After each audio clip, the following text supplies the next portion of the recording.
अस्सलाम वालेकुम। तुम लोगों को मालूम होना चाहिए जैक ने 10वीं बोर्ड का मॉडल क्वेश्चन जारी कर दिया है। ठीक है, हर एक सब्जेक्ट का मॉडल क्वेश्चन एक एक सेट जारी हुआ है, उर्दू का भी एक सेट जारी हुआ है। ठीक है ना। एग्ज़ाम ऑब्जेक्टिव सब्जेक्टिव एक ही बैठक में दोनों तरह का देना है। ठीक है, ऑब्जेक्टिव का तो ऑब्जेक्टिव क्वेश्चन का आंसर भी दिया हुआ है, फिर भी हम चाहेंगे कि तुम लोगों के साथ एक बार हम पूरे क्वेश्चन को डिस्कस कर लें। ठीक है, यहाँ पे एक एक क्वेश्चन हम पढ़ते जाएंगे और उम्मीद करेंगे कि तुम लोग इसका आंसर बताओ। ठीक है, नहीं बता पाओगे उसका आंसर हम बतला देंगे। और इसी तरह का और क्या क्वेश्चन बन सकता है, ठीक है ना, इसी तरह का जो क्वेश्चन बन सकता है हम कम से कम दो दो सेट अलग से क्वेश्चन और हम तैयार कर देंगे। समझ रहे हो ना? जी सर। एक एक सेट यहाँ पे दिया हुआ है ना, हम कम से कम दो सेट इसी तरह का क्वेश्चन इसी पैटर्न पे और तैयार कर देंगे। तुम लोग मिला जुला के अगर 3-3 सेट तैयार कर लेते हो, 3-3 सेट की तैयारी करके इम्तहान हॉल में जाते हो तो बहुत ही बेहतर एग्ज़ाम लिख करके आओगे। ठीक है ना, बहुत ही अच्छा एग्ज़ाम जाएगा।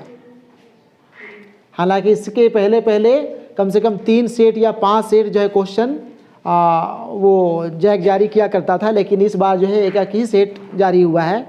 इसलिए हम जो है इसी पैटर्न पे दो सेट और भी बना करके तुम लोगों को बतलाएंगे। ठीक है ना। ज़रूरी हिदायत यहाँ पे लिखा हुआ है क्वेश्चन में, मारूजी सवालात की कुल तादाद 40 है। मारूजी ऑब्जेक्टिव, सभी सवालात लाजमी हैं। हर सवाल के 4 मुतबादिल जवाब दिए गए हैं, 4 विकल्प दिया हुआ है। सही जवाब का इंतखाब करें, सही जवाब का चुनाव करना है। ठीक है, हर सवाल की कीमत 1 है, हर एक सवाल के लिए एक नंबर है। ठीक है। पहला सवाल, राजेंद्र सिंह बेदी का कौन सा अफसाना आपके निसाब में शामिल है?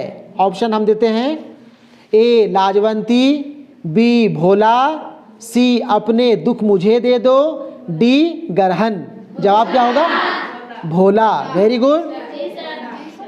सवाल नंबर 2, अफसाना नया कानून के मुसन्निफ कौन है? ऑप्शन देते हैं, पहले नहीं बोलोगे। Option A Bedi, B Manto, C Premchand, D Hayatullah Ansari. क्या आंसर होगा? मंटू, सादत हसन मंटू। सादत हसन मंटू का नया कानून हम लोग पढ़ भी चुके हैं, है ना। सवाल नंबर 3, देखो पढ़ा हुआ है, कितना फ़ायदा होगा तुम लोगों को, है ना, कैसा क्वेश्चन जो है दिया है। सवाल नंबर 3, अफसाना भीख का मरकज़ी किरदार कौन है? अफसाना भीख का मरकज़ी किरदार यानी कि मेन किरदार, मेन किरदार कौन होते हैं? अफसाने के हीरो हीरोइन, बच्चा लड़का कोई भी हो सकता है ना। तो इसका जवाब हो जाएगा, ऑप्शन दिया हुआ है, ए में रजनी, बी मुन्नी, सी नीलम, डी करीना। जवाब होगा ऑप्शन ए रजनी। क्या जवाब होगा? रजनी। ठीक है ना। सवाल नंबर 4, सर सैयद का बचपन किस सवानेह की किताब से माखूज है? ए हयाते सैयद, बी हयाते खान, सी हयाते जावेद, डी हयाते अहमद। सही जवाब होगा ऑप्शन सी हयाते जावेद। क्या जवाब होगा? हयाते जावेद। ठीक है। सवाल नंबर 5, ड्रामा किस जुबान का लफ्ज़ है? ए अतालवी, बी फ्रांसीसी, सी यूनानी, डी जर्मन। जवाब होगा सी यूनानी। क्या होगा? यूनानी। ड्रामा यूनानी जुबान का लफ्ज़ है। ठीक है ना। सवाल नंबर 6, नसरी अदब की किस सिन्फ में मुसन्निफ अपनी ज़िंदगी का हाल बयान करता है? सवाल है, नसरी अदब की किस सिन्फ में मुसन्निफ अपनी ज़िंदगी का हाल बयान करता है? ऑप्शन ए मज़मून, बी आप बीती, सी अफसाना, डी सवाने। जवाब होगा ऑप्शन बी आप बीती। ठीक है ना। सवाल नंबर 7, उर्दू में मजमून निगारी का आगाज़ किनसे होता है? ए मौलाना हाली, B Shibli Nomani, C Maulvi Zakaullah, D sir Syed Ahmad Khan. सही जवाब होगा sir Syed Ahmad Khan, option D. ठीक है ना। सवाल नंबर 8, मखलूत ज़ुबान के मजमून निगार कौन हैं? Option A sir Syed, B Maulvi Abdul हक, सी मौलाना हाली, डी शिबली नुमानी। जवाब होगा मौलवी अब्दुल हक। जवाब क्या होगा? मौलवी अब्दुल हक। ठीक है। सवाल नंबर 9, आल अहमद सुरूर ने आपके निसाब में किनका मजमून पेश किया है? ए आरजू लखनवी, बी मौलवी अब्दुल हक, सी चकबस्त लखनवी, डी कोई नहीं। सही जवाब होगा सी चकबस्त लखनवी। ठीक है ना। आल अहमद सुरूर ने आपके निसाब में यानी कि हमारे निसाब में नवाए उर्दू में चकबस्त लखनवी का मजमून पेश किया है। ठीक है ना। सवाल नंबर 10, आपके निसाब में किनका मजमून शामिल नहीं है? सवाल में ध्यान देना, यहाँ नहीं है पूछ रहा है। आपके निसाब में किनका मजमून शामिल नहीं है? ए आल अहमद सुरूर, बी इब्न इंशा, सी मोहम्मद असलम परवेज़, डी शिबली नुमानी। जवाब होगा डी शिबली नुमानी। शिबली नुमानी का मजमून हम लोगों को नहीं पढ़ना है। ठीक है ना। सवाल नंबर 11, गज़ल का आखिरी शेर क्या कहलाता है? ए मतला, बी मक्ता, सी मनकता, डी इनमें कोई नहीं। जवाब होगा बी मक्ता। जवाब मक्ता होगा, बी ऑप्शन। गज़ल का पहला शेर मतला कहलाता है, आखिरी शेर मक्ता कहलाता है। ठीक है। सवाल नंबर 12, मिर्ज़ा मोहम्मद रफ़ी अपना तखल्लुस क्या लिखा करते थे? ए दर्द, बी मखदूम, सी सौदा, डी अनीस। जवाब होगा ऑप्शन सी सौदा। मिर्ज़ा मोहम्मद रफ़ी सौदा पढ़े ना हम लोग। ठीक है। सवाल नंबर 13, लाई हयात आए कज़ा ले चली चले कि शायर के शेर का मिसरा है। मिसरा ऑप्शन ए सौदा, बी ज़ौक़, सी दर्द, डी गालिब। सही जवाब बी ज़ौक़। शेख मोहम्मद इब्राहिम ज़ौक़ की गज़ल का यह पहला शेर है। लाई हयात आए कज़ा ले चली चले, अपनी खुशी ना आए ना अपनी खुशी चले। यही था ना। चलो सवाल नंबर 14, आपके निसाब में शामिल गज़लों में रदीफ़ हैं हम का इस्तेमाल किस शायर ने किया है? हैं हम वाला शेर किनका है? ए शाद, बी सौदा, सी ज़ौक़, डी दर्द। ऑप्शन ए शाद हो जाएगा। शाद अजीम आबादी की गज़ल का यह रदीफ़ है हम, हैं हम, है ना। सवाल नंबर 15, अकबर इलाहाबादी ने अपनी नज़्म में कहाँ के दरबार का जलवा पेश किया है? ए हैदराबाद, बी लखनऊ, सी कोलकाता, डी दिल्ली। जवाब दिल्ली। जलवाए दरबार दिल्ली नज़्म का उन्वानी है। जवाब हो जाएगा डी ऑप्शन दिल्ली। ठीक है। सवाल नंबर 16, मोहम्मद इकबाल की कौन सी नज़्म आपके निसाब में शामिल है? मोहम्मद इकबाल की कौन सी नज़्म आपके निसाब में शामिल है?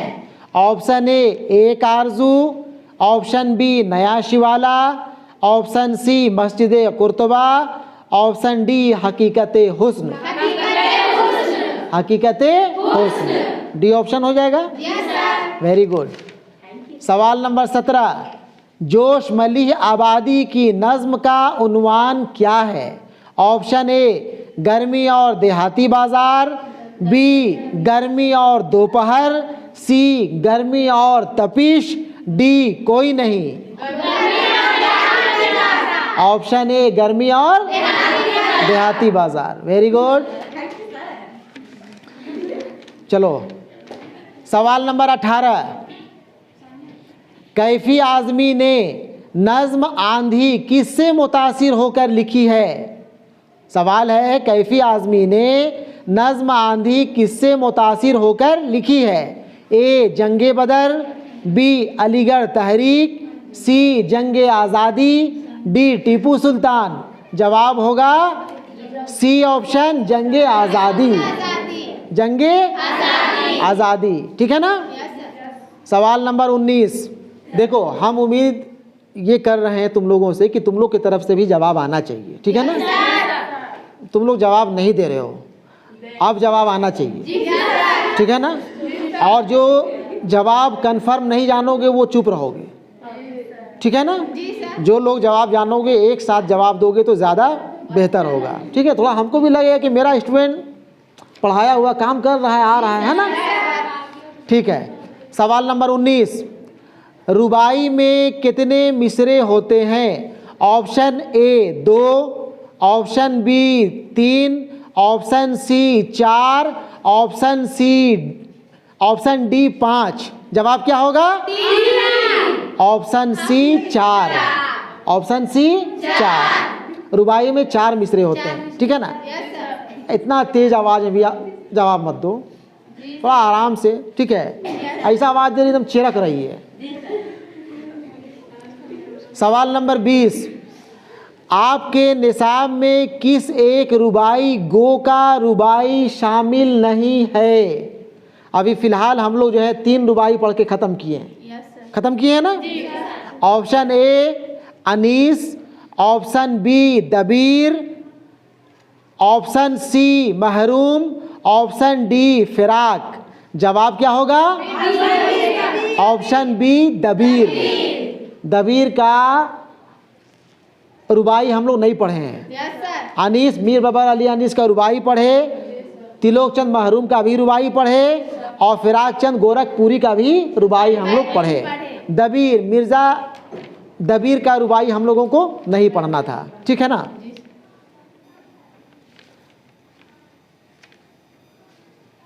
क्वेश्चन नंबर 21, मुंशी प्रेमचंद का कौन सा अफसाना गुलजारे उर्दू में शामिल है? 2 किताब तुम लोगों को पढ़नी थी, शुरू में हम बताए थे, नवाए उर्दू और गुलजारे उर्दू। अब यहाँ पे सवाल यहाँ पे गुलजारे उर्दू से आ रहा है, ठीक है ना। मुंशी प्रेमचंद का कौन सा अफसाना गुलजारे उर्दू में शामिल है?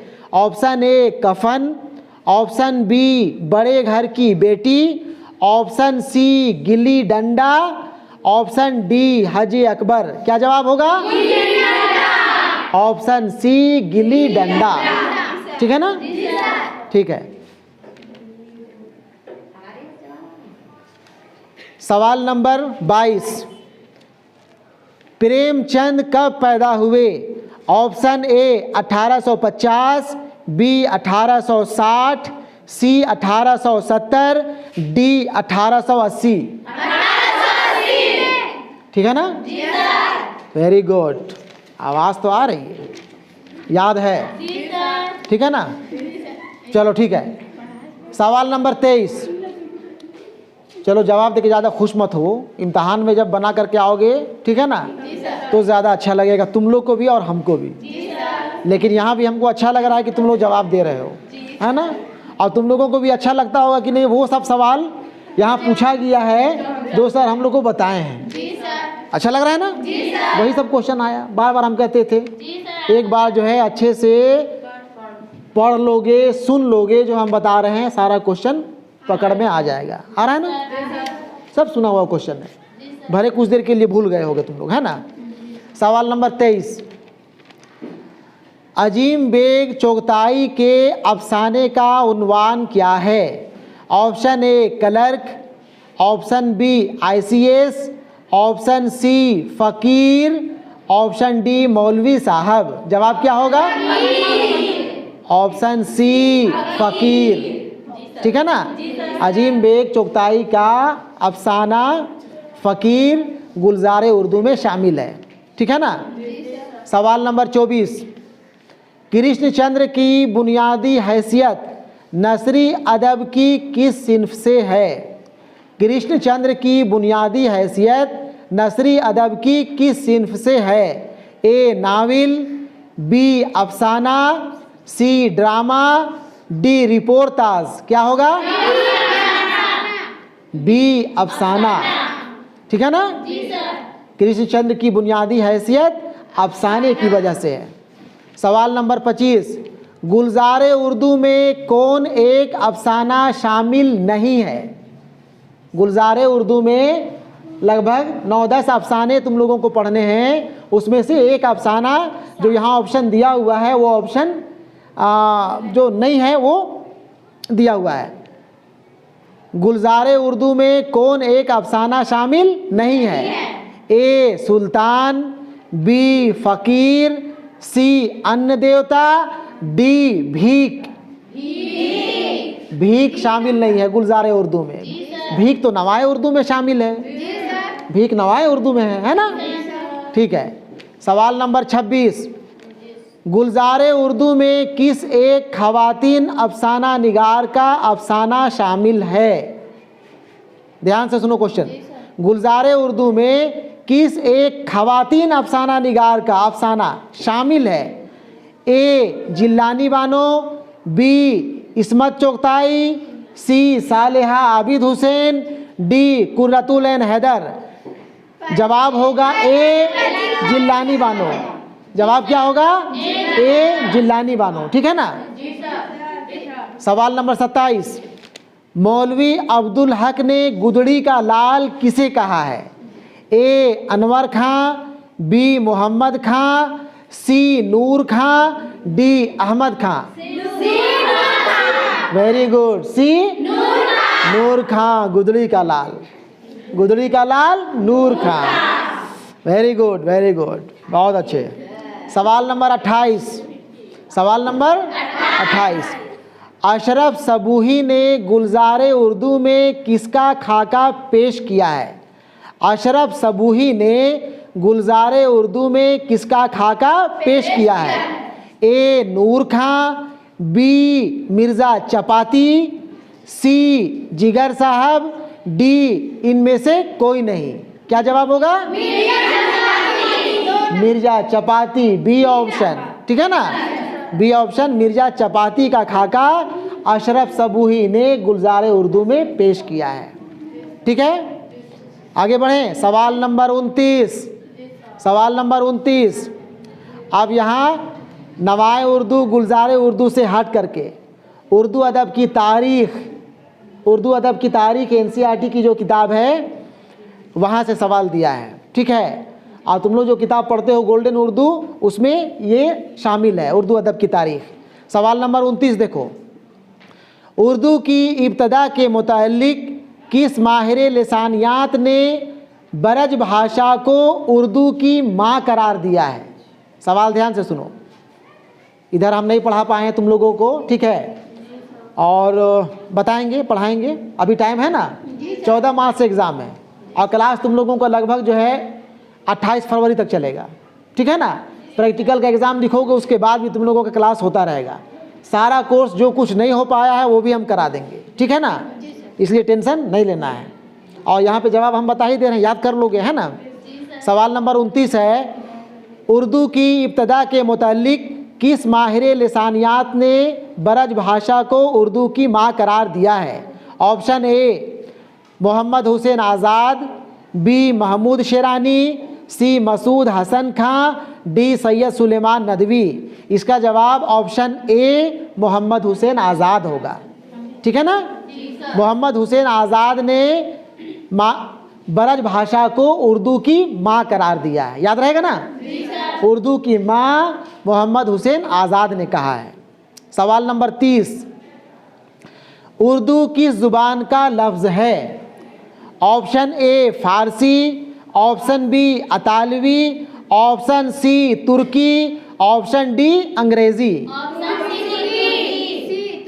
वाह, वेरी गुड। बहुत पहले हम बताए होंगे शुरू में 9 क्लास में। उर्दू तुर्की ज़बान का लफ्ज़ है और उर्दू के मानी लश्कर होता है, फौज, लश्कर के। तो उर्दू तुर्की ज़बान का लफ्ज़ है, ठीक है ना? बहुत अच्छे। सवाल नंबर 31, फोर्ट विलियम कॉलेज कब कायम हुआ? Option A 1795, option B 1800, option C 1805, option D 1810। इसका जवाब हो जाएगा option B 1800। Fort William college 1800 ईस्वी में कायम हुआ। और क्वेश्चन हम बनाएंगे, 2 सेट हम बोले ना, 2 सेट और हम बनाएंगे, उसमें क्वेश्चन पूछेंगे फोर्ट विलियम कॉलेज कहाँ कायम किया गया। फोर्ट विलियम कॉलेज के बानी कौन थे? कई क्वेश्चन बनेगा फोर्ट विलियम कॉलेज से। 2 सेट और हम तैयार करेंगे, उसमें हम इस तरह का क्वेश्चन जो है रखेंगे, बताएंगे अलग से, है ना? यहाँ पे ज़्यादा टाइम हो रहा है, जल्दी जल्दी हम लोग क्वेश्चन ख़त्म करते हैं, है ना? सवाल नंबर 32, उर्दू के पहले शायर कौन माने जाते हैं? उर्दू के पहले शायर कौन माने जाते हैं? ए वली दखनी, बी मोहम्मद कुली कुतुब शाह, सी अमीर खुसरू, डी कोई नहीं। जवाब हो जाएगा ऑप्शन सी अमीर खुसरू। उर्दू के पहले शायर अमीर खुसरू को माना जाता है, अमीर खुसरू हैं, ठीक है ना? बात नहीं करो, यहाँ सुनो ना। सवाल नंबर 33, जदीद उर्दू नज़्म का आगाज़ किस शायर से हुआ? जदीद माने नया। जदीद उर्दू नज़्म का आगाज़ किस शायर से हुआ? ऑप्शन ए नज़ीर अकबर आबादी, बी अकबर इलाहाबादी, सी अल्ताफ़ हुसैन हाली, डी फिराक गोरखपुरी। इसका जवाब होगा ऑप्शन सी अल्ताफ़ हुसैन हाली, ठीक है ना? अल्ताफ़ हुसैन हाली ने जदीद उर्दू नज़्म का आगाज़ किया। इनके साथ और लोग थे, लेकिन एक नाम अल्ताफ़ हुसैन हाली का भी है। सवाल नंबर 34, उर्दू मज़मून निगारी का बाकायदा आगाज़ किनके हाथों हुआ? उर्दू मज़मून निगारी का बाकायदा आगाज़ किनके हाथों हुआ? Option A sir Syed, B Maulana Hali, C Shibli Numani, D Syed Sulaiman Nadvi. Option A हो जाएगा सर सैयद। सर सैयद अहमद खान ने उर्दू मज़मून निगारी का बाकायदा आगाज़ किया था, ठीक है ना? क्वेश्चन नंबर 35, सवाल नंबर 35 ग्रामर से। अब यहाँ ग्रामर आ गया, कवायद। वो फेल जिसका फ़ाइल यानी काम करने वाला मालूम हो क्या कहलाता है? ऑप्शन ए फेल लाजिम, ऑप्शन बी फेल नाकिस, ऑप्शन सी फेल मारूफ, ऑप्शन डी फेल मजहूल। ऑप्शन सी फेल मारूफ। वो फेल जिसका फ़ाइल यानी काम करने वाला मालूम हो फेल मारूफ कहलाता है, ठीक है ना? ठीक है। सवाल नंबर 36, शायरी में किस एक चीज़ को किसी दूसरी चीज़ के यकसा बताना क्या कहलाता है? फिर से सुनो सवाल। शायरी में किसी एक चीज़ को किसी दूसरी चीज़ के यकसा बताना क्या कहलाता है?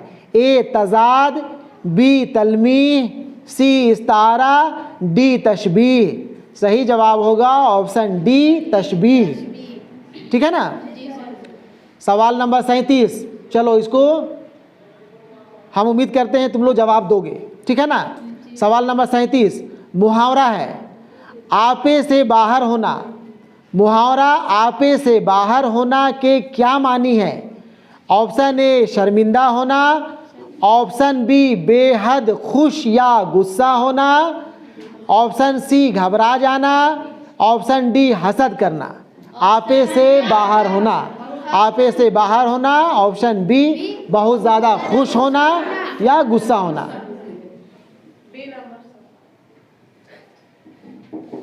ठीक है ना? ऑप्शन बी बहुत ज़्यादा खुश होने या बहुत ज़्यादा गुस्सा होने से भी लोग आपे से बाहर हो जाते हैं, है ना?